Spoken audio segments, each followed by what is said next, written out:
I walked into that building with the kind of pride I think most fathers only ever get to imagine. That morning, my son was going to become director of regional sales at the logistics company his father-in-law ran. I'd been up since 5. I wore the best suit I own, a gray one that's hung in my closet for 20 years and only comes out for things that matter. And I brought him a small gift, a fountain pen I'd kept in a drawer since the day I signed the first real contract of my life. I thought that when I walked into that building, I'd see my son standing behind a desk, shaking hands with men twice his age, starting the life he'd spent 11 years working toward. I was wrong. Through the glass on the executive floor, the first thing I saw was not a desk. It was my son's hands. There was a toilet brush in them.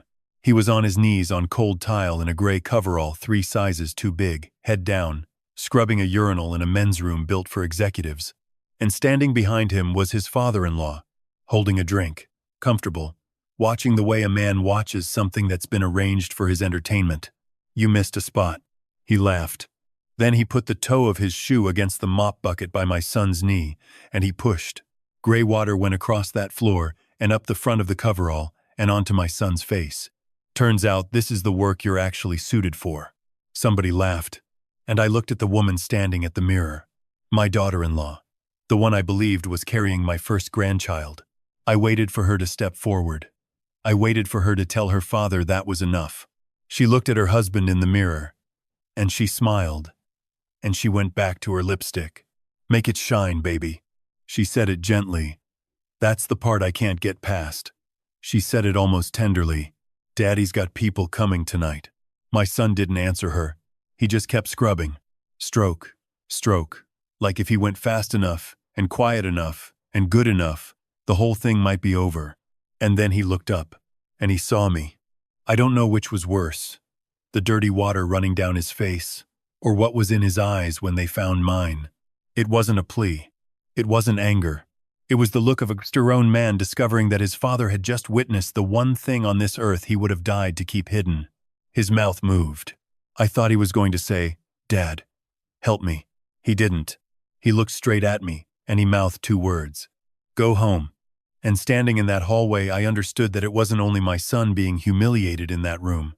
It was every single thing I had ever taught him about how to be a man. Because I didn't know yet that he'd been getting on his knees like that every day for 11 months. I didn't know it was for a lie. And I had absolutely no idea that the woman he was destroying himself to protect had never been pregnant at all. Let me back all the way up. My name is Amos Ridley. I'm 68 years old. I've lived in Memphis my whole life, most of it in Orange Mound, in a house I paid off in 1994 and have never once considered leaving. I do water. That's the short version. I'm a licensed wastewater treatment operator grade 4, which is the top of the ladder in this state, and I earned it at night while working days. I started in 1977 pulling screens at a lift station off Riverside for a foreman named Curtis Pell, who paid cash on Fridays and would put you off the truck for being 2 minutes late. Nobody wants to hear about water. I understand that. It is the least interesting thing in American life, and it is the only thing that has ever actually mattered. Here's what 46 years of it taught me. Hold on to this, because everything I'm about to tell you comes back to it. Water always goes somewhere. That's the whole trade in 3 words. You can't destroy it. You can't hide it. You can't make it stop. Every drop that goes down every drain in this city goes times somewhere, and it carries with it whatever you put in it, and it arrives at my plant with a full and honest account of what you've been doing. I have sat in a control room at 3 in the morning and known, from an ammonia spike on a monitor, that a plating shop 9 miles away had just dumped a tank they weren't supposed to have. I never had to see it. The water told me. People think you get caught by cameras or by conscience. You don't. You get caught because everything you flush eventually shows up on somebody's meter. I started Ridley Water in 1991 out of a rented bay on Chelsea Avenue with 1 vacuum truck and a $19 answering machine. By 2005, we were doing industrial pre-treatment for food processors and cold storage. By 2013, we were doing reclamation systems for the big distribution and data campuses that started landing out here, the ones that need 300,000 gallons a day for cooling and don't want to buy that water. Twice.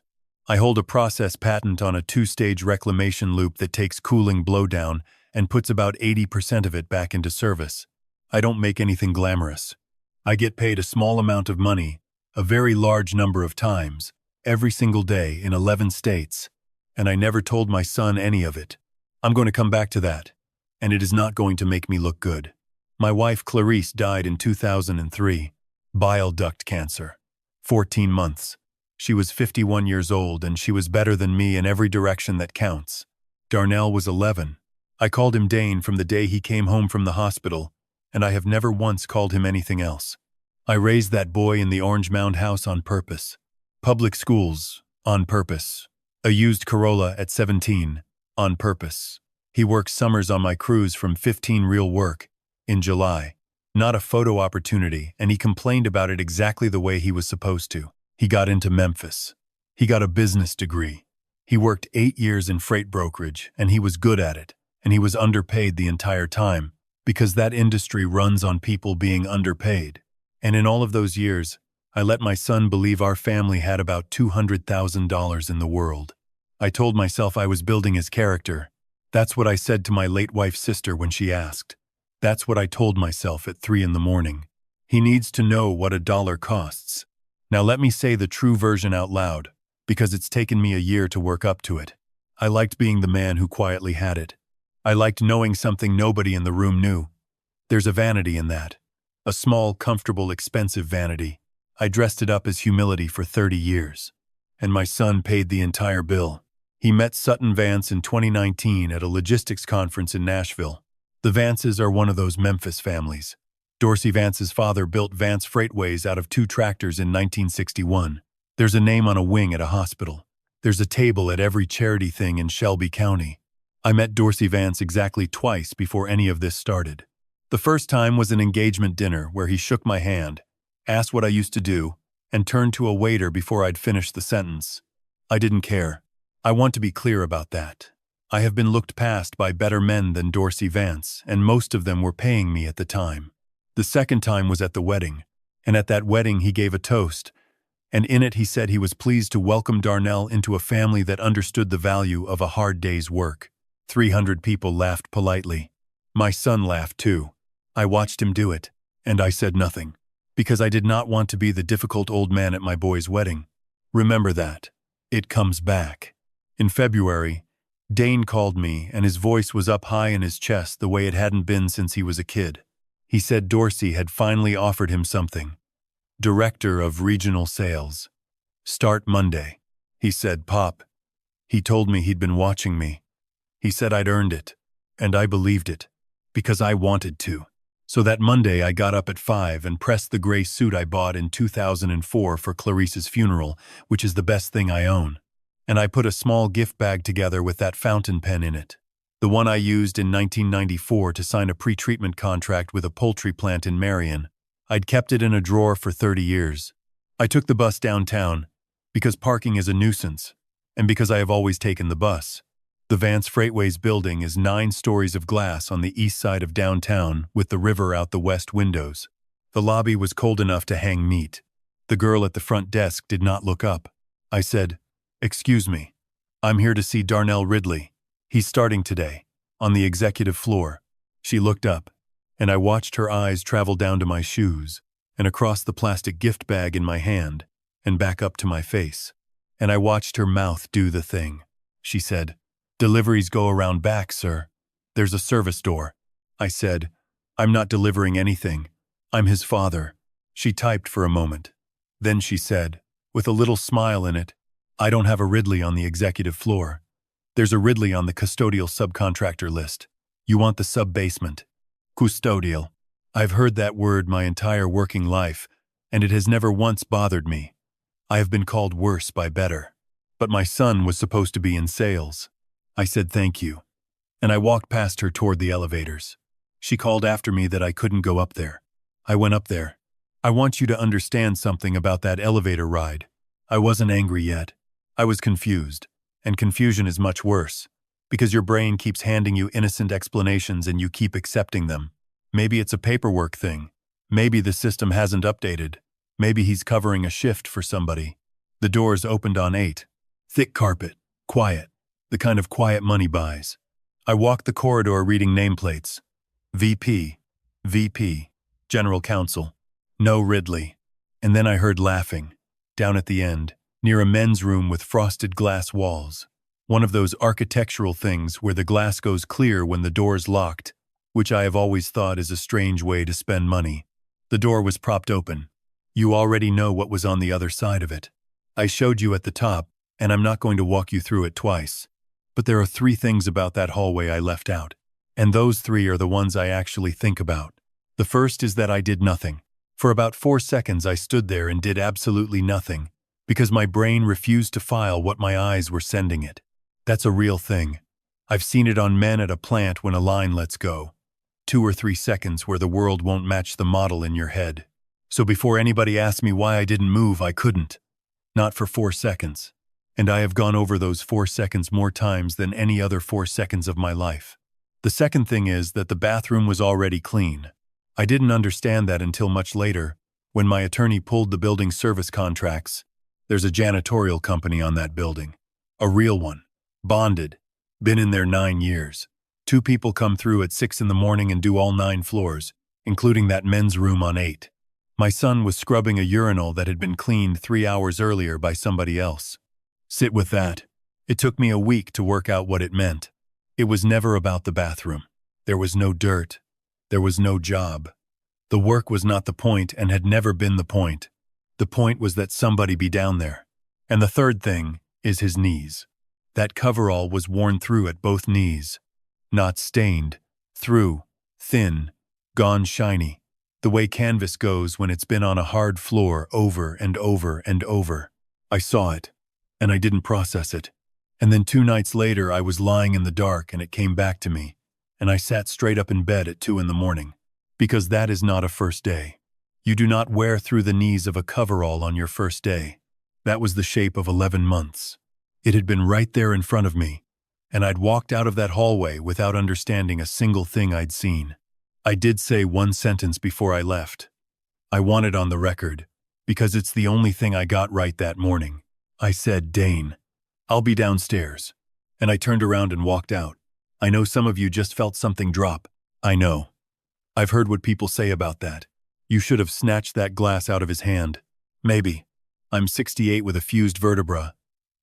Dorsey Vance had 200 employees in that building and a lawyer on retainer. If I'd put 1 hand on that man, I'd have been in a holding cell by noon, and my son would have been unemployed by 1. Violence is what you reach for when you don't have anything else. I had a great deal else. It just needed about 6 weeks. I stood out on Front Street in the sun and took out my phone. Not a smartphone, I carry a flip phone because I like buttons and because I don't want to be reachable by most people. I called Yolanda Pryor.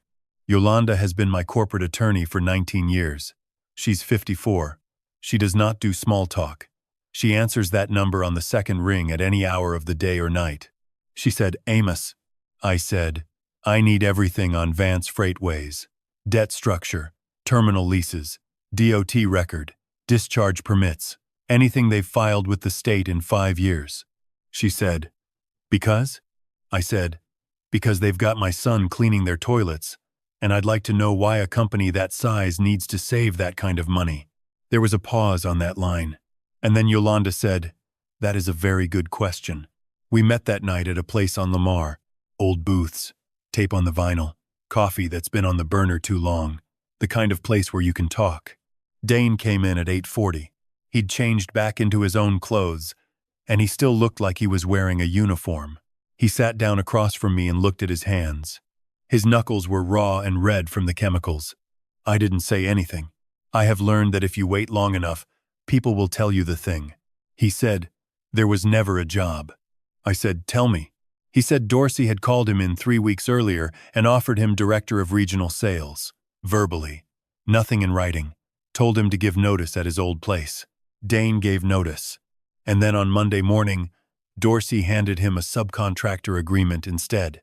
Custodial services. $22 an hour. No PTO. No retirement. 6-month probationary period with no infractions. And a rider. Full family medical coverage. Effective immediately. Contingent on completing that 6 months. I said, "Why did you sign it?" And my son said, "Because Sutton's high risk. He told me she'd been diagnosed with a placental condition at 4 months. He told me she was on modified bed rest. He told me the specialist she needed was out of network on anything he could buy on the exchange, that the deductible alone would have been $15,000, and that he'd lost his old coverage the day he gave notice. Which, and I want you to notice, this Dorsey knew, because Dorsey is the one who told him to give notice. He said Dorsey put it to him in one sentence. You walk out that door today, she loses her doctors. I said, so you got on the floor. And Dane said, I'd scrub every toilet in this city with a toothbrush if it meant my child gets born healthy. And he meant it. That's the thing. He absolutely meant it. Dorsey Vance had found the single best thing about my son, the fact that he will endure almost anything for somebody he loves, and turned it into a leash. That's not a monster. That's much more common and much more efficient than a monster. A monster has to work at it. All Dorsey had to do was notice. I asked about Sutton, and Dane defended her. Immediately. Fast. Before I'd finished the question, he said she was frightened. He said she was caught between her father and her husband. He said her dad's approval was the only currency in that house and she'd never been taught another one. He'd been trained to say all of that. You can hear it when somebody's been trained. The sentences come out too smooth. There's no hesitation in them anywhere. I said, son, she watched a man throw dirty water on you, and she told you to watch her shoes. He said, you don't understand. And then he said the thing that has stayed with me longer than anything else in this entire business. He said, you've always been on your own, Pop. You don't know what it's like to hold a family together with nothing. I want you to understand what I was sitting on at that table. I could have bought Vance Freightways outright that night.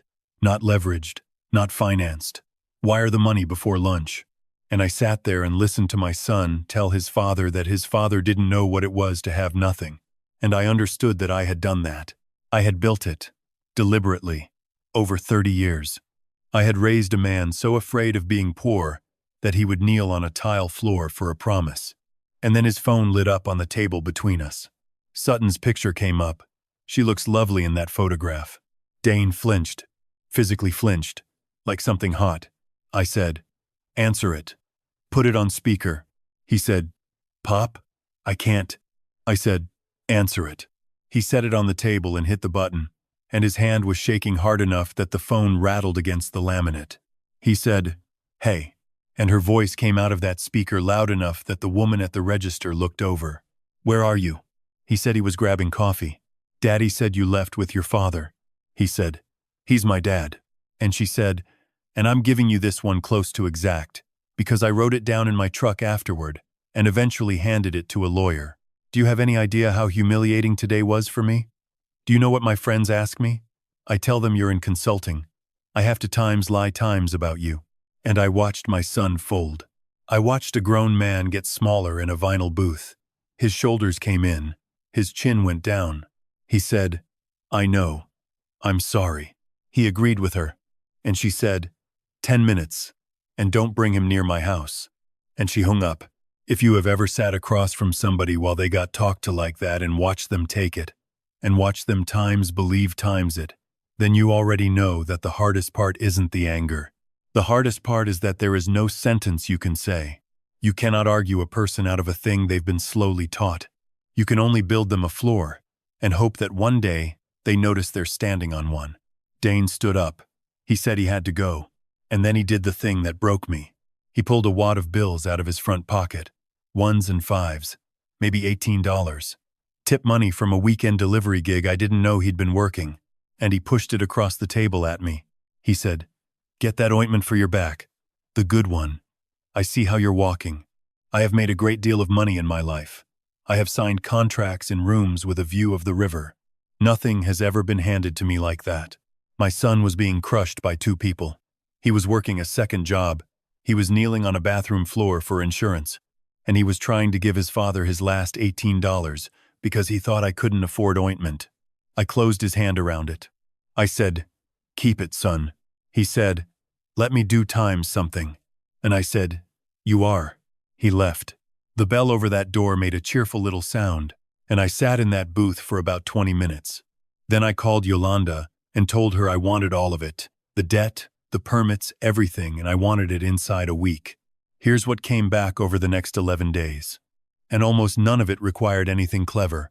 Vance Freightways has been dying since 2016. Dorsey bought a terminal in South Haven in 2015, at the top of the market, financed at a rate that made sense for about 11 months. Then spot rates went where spot rates go, and never came back.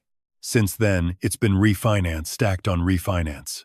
2 of the terminals are sale-leaseback, which means he does not own the buildings his own trucks park in. The equipment is on operating leases. There's a receivables factoring line, which is what a company does when it can no longer wait 30 days to get paid. Total exposure, secured and unsecured, $14.6 million. He wasn't rich. He hadn't been rich in 9 years. He was a man in a good suit standing on a floor that was already gone. And that reframed the entire thing for me. Because I'd been assuming Dorsey Vance humiliated my son for sport. Sport was part of it. But sport wasn't the engine. The engine was that Dorsey Vance needed there to be somebody in that building who was beneath him. That's what my son was for. Not labor. Not $22 an hour. Position. As long as there was a man on his knees on the 8th floor, Dorsey wasn't the one at the bottom of anything. And then Yolanda found the second thing, and it's the one I still have to breathe through. She had subpoenaed the group insurance claims history as part of the fraud workup, because if you're going to allege coverage-based coercion, you first have to establish what the coverage actually did. 11 months of records for Sutton Vance Ridley. 2 claims. An urgent care visit for a sprained wrist in September. A dermatology consult in January. No obstetric claims. No prenatal panels. No ultrasounds. No specialist. No maternal fetal medicine anything. For a woman supposedly under high-risk management for 5 months, Yolanda called me at 10 at night and said, "Amos, I want to say this carefully. There is no medical record of this pregnancy, anywhere, in any network." I said, "Could she be paying cash?" And Yolanda said, "For a high-risk pregnancy? Amos, the whole reason your son is on that floor is that they can't pay cash." Nobody said anything for a while. There is no baby. I sat in my kitchen in Orange Mound with the light off and understood that my son had been kneeling on a tile floor for 11 months for a piece of paper. Now I'm going to be fair to Sutton Vance. I know some of you don't want me to be. I'm going to do it anyway, because if I make her a cartoon, then none of you learn anything you can actually use. Sutton is 30. She was raised as an asset. I mean that literally. That girl grew up in a house where the entire family plan was that she would marry well, and where her value was denominated in what she could attach to the name. She has a degree she has never used. She has never held a job. Her father put her in front of every eligible man in 3 counties from the time she was 22. And then the money started going. And Dorsey didn't tell her. And she found out anyway, the way children always find out. And somewhere in there, a woman who had never in her life been handed one single piece of real power worked out that there was exactly one thing she could manufacture that would make her father need her and make her husband stay. She could produce an heir, or she could say she was going to. That is not an excuse. She let a man kneel on a floor for 11 months. She watched. She laughed. And when it came apart, she did something worse, and I'll get to it. But if you walk away from this thinking she was born evil, you've missed the whole thing. A person raised as a bargaining chip will eventually learn to bargain. That's not rare. That's standing in about 1/3 of the houses on your street. There was an awards dinner on a Thursday in April. Mid-South Freight and Logistics Association. Annual thing. And Dorsey Vance was getting a legacy award, the one they give for a family business at 50 years. They held it at his own place. Terminal 3, out by the airport, cleared out and dressed up with uplighting, and a band and 400 people at round tables under a corrugated roof. I got an invitation because Yolanda got me one, through an equipment vendor, in a name that wasn't mine. I did not go there to make a speech. I want to be clear about that, because I know what people expect. I went for 2 reasons. The first was that my son was going to be in that room, and I was not going to leave him alone in it. And the second was that I wanted 40 minutes to walk that property while every single person there was looking at a stage. Because here's the thing about a man like Dorsey Vance. He will spend $9,000 on uplighting. He will not spend $600 on a wash bay. I got there at 7. I wore the gray suit. And while the band played and the salad plates went out, I walked. Not sneaking. I want to be honest about this. I walked around a working freight terminal in a suit with my hands behind my back, like a man looking for a restroom, and not one person stopped me. Nobody has ever stopped me, anywhere in my life. That's the whole gift of being a 68-year-old man that people look past. Here's what I found in 35 minutes. Behind the maintenance shop there was a truck wash bay, concrete pad, floor drain, and that drain ran to a graded inlet at the edge of the lot. And that inlet is storm sewer, which means every bit of diesel, brake dust, degreaser, and road salt that came off those tractors went straight into a ditch, into Noncona Creek, and into the river. That's not paperwork. That's a Clean Water Act violation, and it's a per-day one.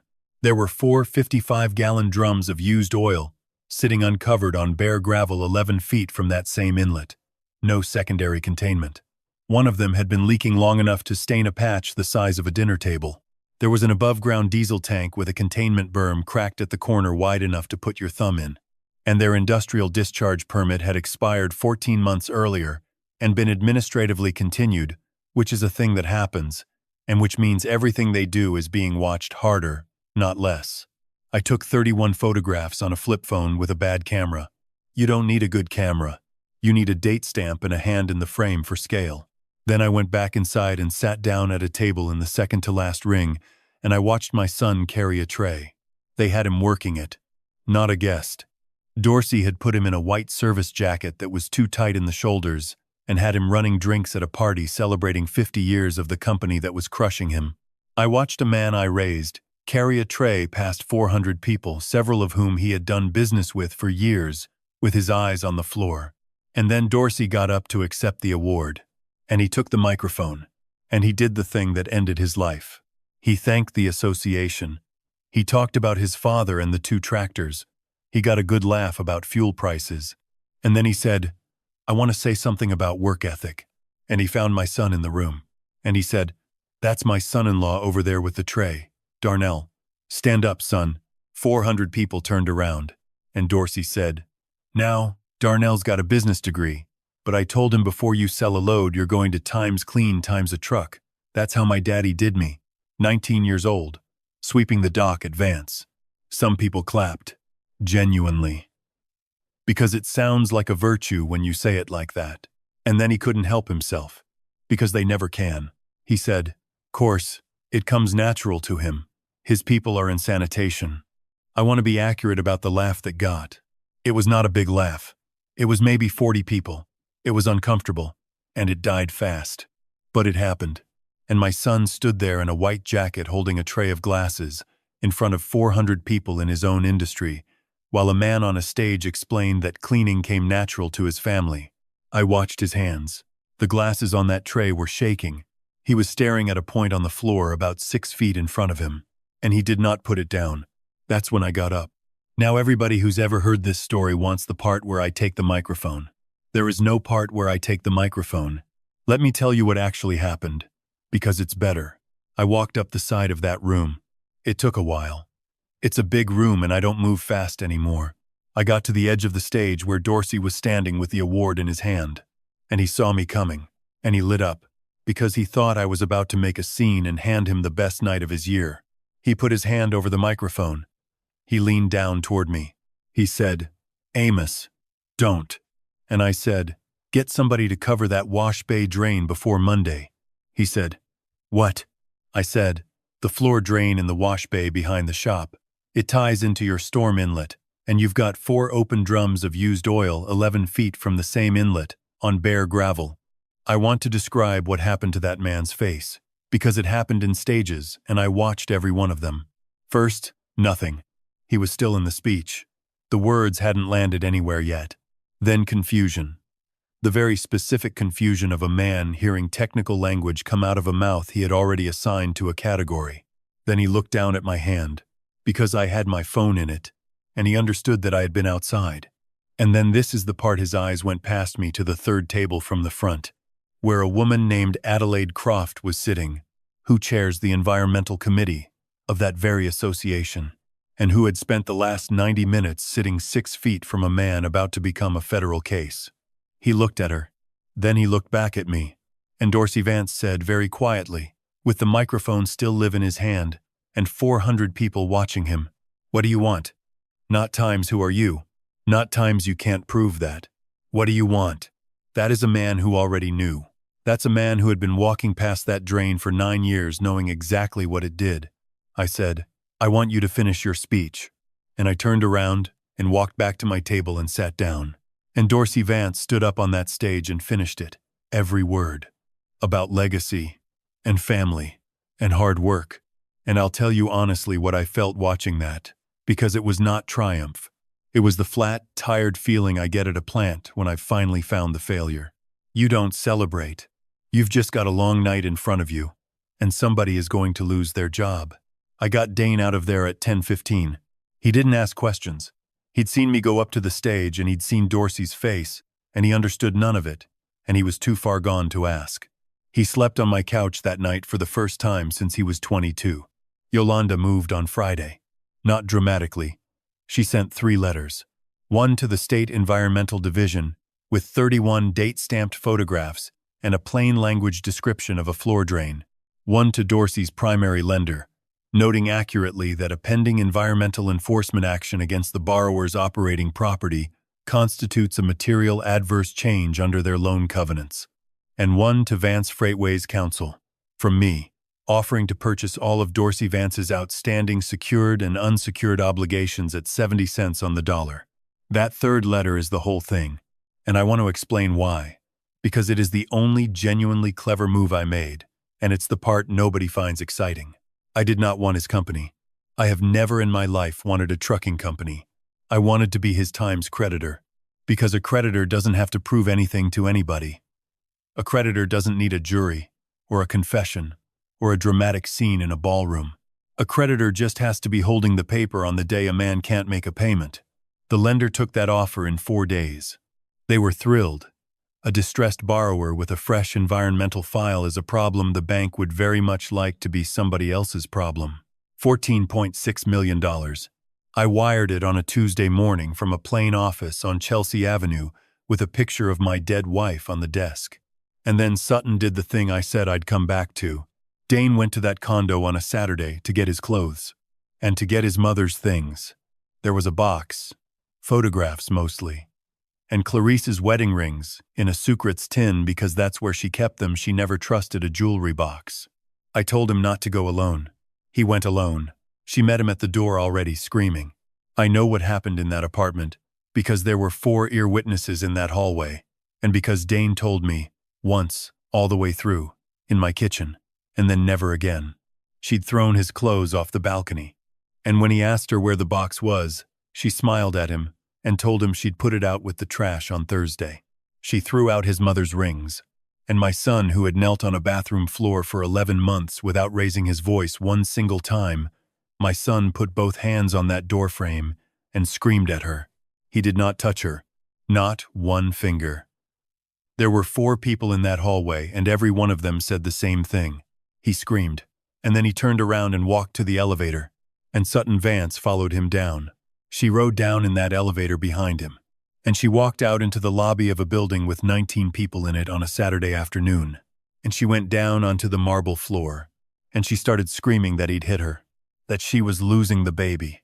She curled up on that floor, with both hands on her stomach, and screamed it at 19 strangers.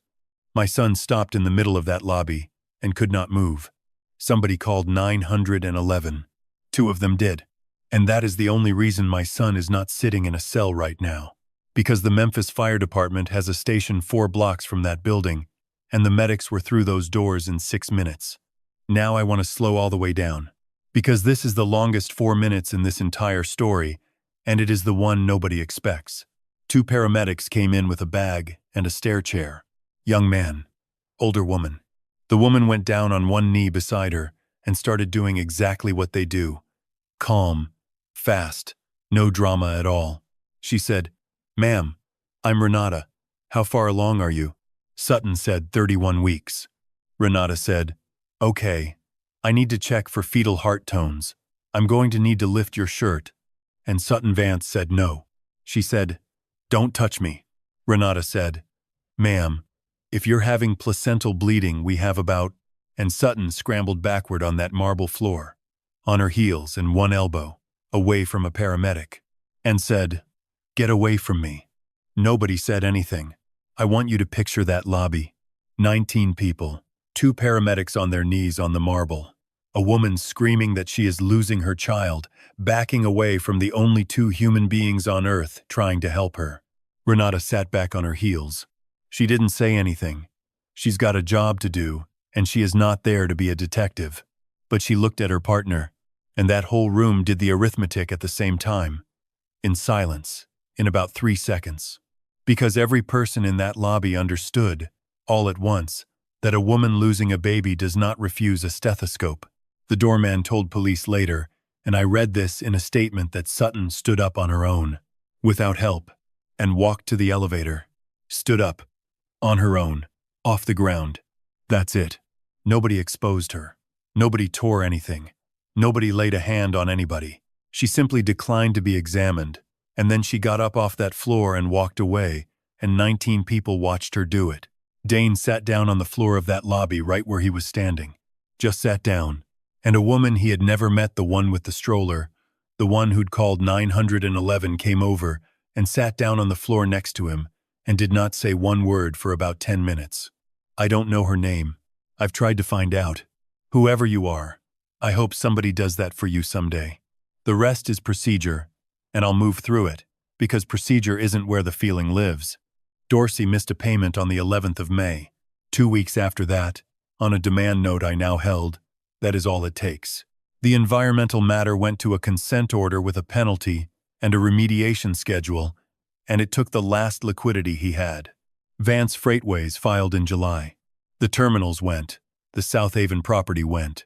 The name came off that building on a Tuesday, and it took 2 men about an hour. Sutton was charged. Not for the lobby, prosecutors looked hard at filing a false report and decided a screaming woman on a floor is a difficult case to put in front of a jury. They charged her for the money. She'd run a fundraiser online for high-risk pregnancy costs and specialist care. $11,400.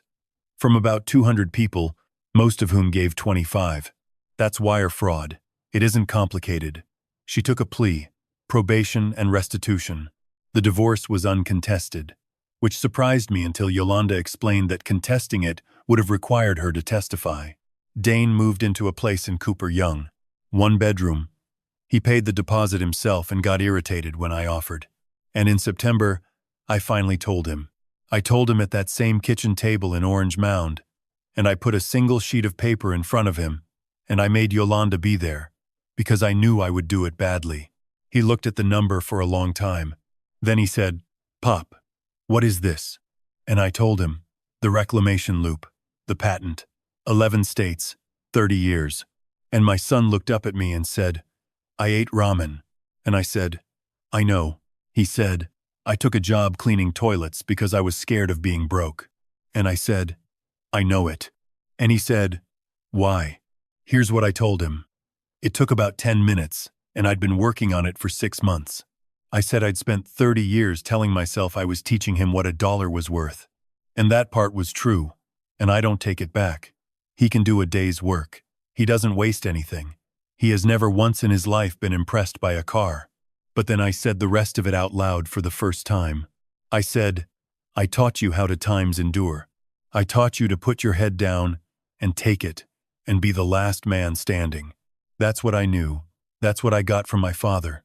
That's what 46 years of shift work gave me, and it is a genuinely good thing to know. And I never once taught you how to times leave, because leaving requires knowing you have somewhere to go. And I made absolutely certain you didn't know that. I gave my son endurance and no exit. And then a man found him and used the endurance. Because that's what it's for. He didn't say anything for a long while. Then he asked if he could sit outside. We sat on that porch about an hour and didn't talk. In October, I offered him the company. Not a title, the actual thing. Vice chair, my seat inside 3 years, a number that would have embarrassed him. He turned it down. He said if he took it now, he would never know whether he could have gotten anywhere on his own. And that not knowing that had already cost him 11 months of his life on a bathroom floor. He said, "I need to be able to answer that question, Pop." Out loud, to myself. He's enrolled at the U now, environmental engineering, part-time, and he's working on my crews. Not a made-up job. He's on a vac truck 3 days a week with a man named Perel who's been with me 22 years and does not care whose son he is. He comes home filthy. He complains about it correctly. And in February, and this is the part I actually wanted to tell you, Dorsey Vance came to my office. He'd been sitting in the lobby for 2 days. Security told me. No appointment. Wouldn't leave. On the 3rd day I said let him up. He'd lost about 30 pounds. His hair had gone all the way white and it needed cutting. He had on a suit jacket that wasn't his size over a polo shirt. And his shoes were canvas, and they were wet, because it was raining, and he'd walked from the bus. He stood in front of my desk and would not sit down and would not look up.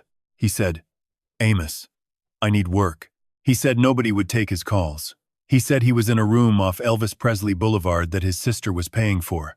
He said he'd applied at 9 places, 2 never called back. 7 laughed.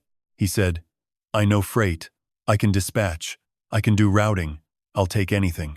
And I want to tell you what I felt, because it surprised me, and I've had a year to check it, and it hasn't changed. I didn't feel anything. No satisfaction. Not one drop. I had been waiting 9 months to feel something in that moment, and I sat behind that desk and looked at a 63-year-old man in wet canvas shoes and felt like I was looking at a piece of equipment somebody had run without oil. Now, I know what the version of this story you've heard before does next. I know, because I've heard it too, from about 4 different people who told me what they would have done. You put him in the jumpsuit. You walk him up to the 8th floor, and you hand him the brush, and you stand on the other side of that glass, and you say the line back to him. I understand the appeal of that ending. I do. I'm not going to sit here and pretend I never thought about it. I thought about it in that chair for about 8 seconds. And then I didn't do it. And here's exactly why. And it's the closest thing to a lesson I've got. If I put that man on his knees with a brush, then I have spent this entire year agreeing with him. I'd be saying, yes, that work is a punishment. Yes, it's what you do to somebody to make them less. Yes, my father's trade, and my trade, and the trade that paid for the house my son grew up in, that's the bottom. That's where we put people we hate. Curtis Pell put me on a screen deck in 1977. That work fed my wife. That work bought that house.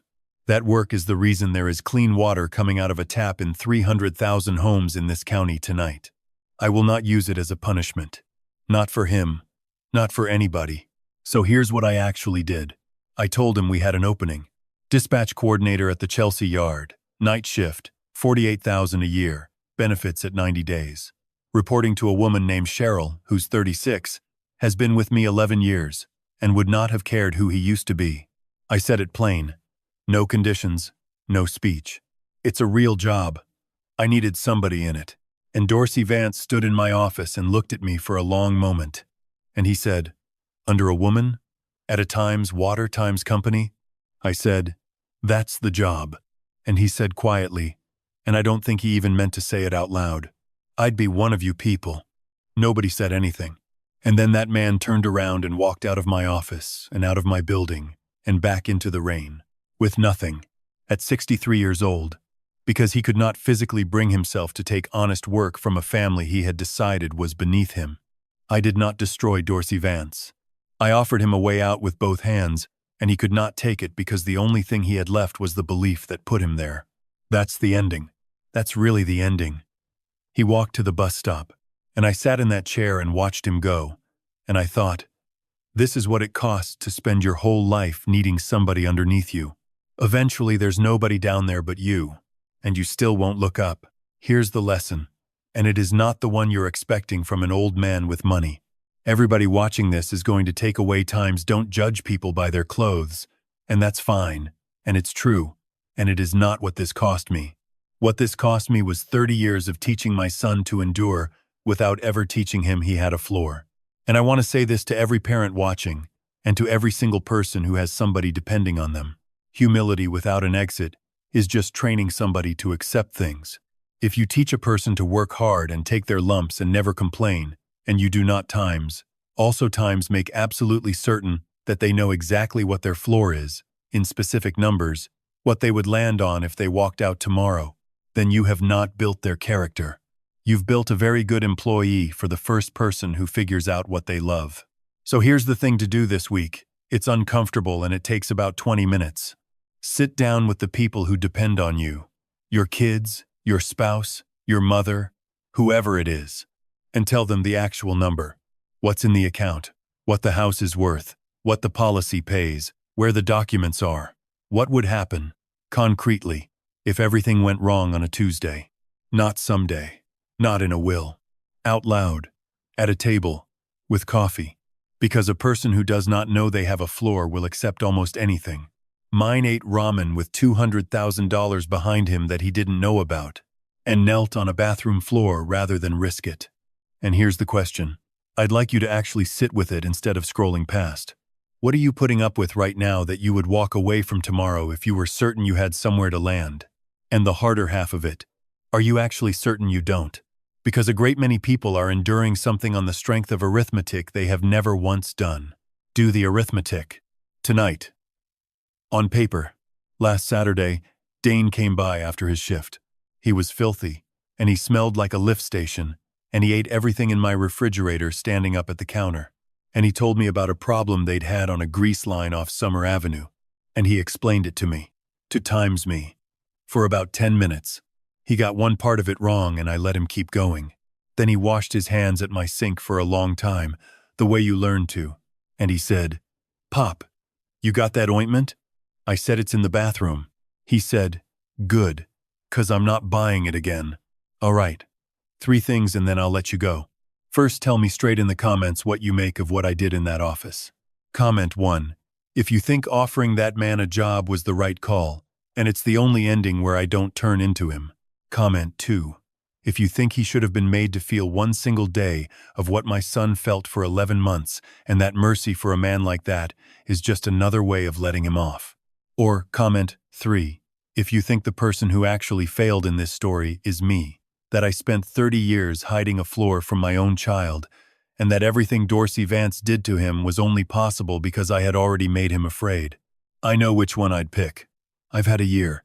I'd still rather read yours. Second, tell me where you're listening from and what time it is where you are. There's somebody out there working a night shift in a city I'll never see, and honestly, that's who these are for. And third, only if you want to. If you have ever stood in a room where people talked about you like you weren't in it, or worse, where somebody you love apologized to a person who was hurting them, and you had to watch say so. You don't owe anybody the details. 2 words is plenty. Me too. Somebody's going to scroll past your comment tonight and feel a lot less alone because you spent 10 seconds on it. If this one stayed with you, subscribe before you go. I'm one old waterman telling stories about people who got looked past and what it costs on every side. Every subscriber genuinely keeps this going, and I don't take it for granted. Take care of yourselves out there. Everything goes somewhere. And go do the arithmetic. This is a fictional story inspired by real emotional experiences, fully rewritten and reimagined in Memphis, Tennessee, to create original content. Any resemblance to real people or events is coincidental.